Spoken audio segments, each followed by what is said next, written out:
Hello, ഇത് customer അയച്ചു തന്ന ഫിംഗർ പ്രിൻ്റ് ആയിരുന്നു പെൻഡൻറ്റ് ചെയ്യാൻ വേണ്ടി. അപ്പോൾ ഇതെങ്ങനെ എഡിറ്റ് ചെയ്യാൻ നമുക്ക് നോക്കാം. ആദ്യം ടൂൾസ് എടുത്ത് അതിൽ പിന്നെ കുറേ കാര്യങ്ങളൊക്കെ അഡ്ജസ്റ്റ് ചെയ്യുന്നുണ്ട്, കുറച്ച് ക്ലാരിറ്റി കൂട്ടുന്നുണ്ട്. അപ്പോൾ നിങ്ങൾക്ക് വേണ്ടതെന്ന് തോന്നുന്നത് നിങ്ങൾക്ക് അതിൽ എഡിറ്റ് ചെയ്യാം. പിന്നെ നമ്മളത് എങ്ങനെയാണ് ഹാർട്ട് ഷേപ്പിലാക്കുക എന്നാണ് നോക്കുന്നത്.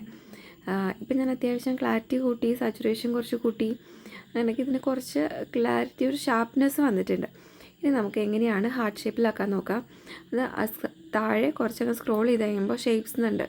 അപ്പോൾ ആദ്യം സിമ്പിൾ എന്നുള്ള അതിൽ നമ്മുടെ ഹാർട്ട് ഷേപ്പ് ഉണ്ടായിരുന്നില്ല.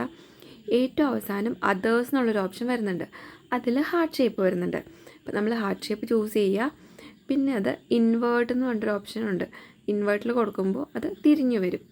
അപ്പോൾ ഇങ്ങനെയാണ് നമ്മളത് എഡിറ്റ് ചെയ്യുന്നത്. ഇനി നിങ്ങൾക്ക് വേണ്ട സൈസിൽ പ്രിൻ്റ് എടുത്താൽ മതി. ഞാൻ അങ്ങനെ എനിക്ക് വേണ്ട സൈസിൽ പ്രിൻ്റ് എടുത്താണിത്. നമ്മളിത് 1.5 സെൻറ്റിമീറ്ററിലാണ് കേട്ടോ ചെയ്തേക്കുന്നത്. അപ്പോൾ ഞാനിങ്ങനെയാണ് നോർമലി ഫോട്ടോ വെച്ചിട്ടുള്ള പെൻഡൻറ്റ് ചെയ്യാറ്. സർക്കിൾ ഷേപ്പിൽ കട്ട് ചെയ്ത് വെക്കുന്നതിലും നല്ലത് ഇങ്ങനെയാണ്. കുറച്ചും കൂടെ പെർഫെക്ഷൻ വരുന്നത് ഇങ്ങനെ ചെയ്യുമ്പോഴാണ്. സോ ഇതാണ് ആ പെൻഡൻറ്റിൻ്റെ ഫൈനൽ ലുക്ക്. ഇഷ്ടമായെങ്കിൽ ലൈക്ക് ചെയ്യുക.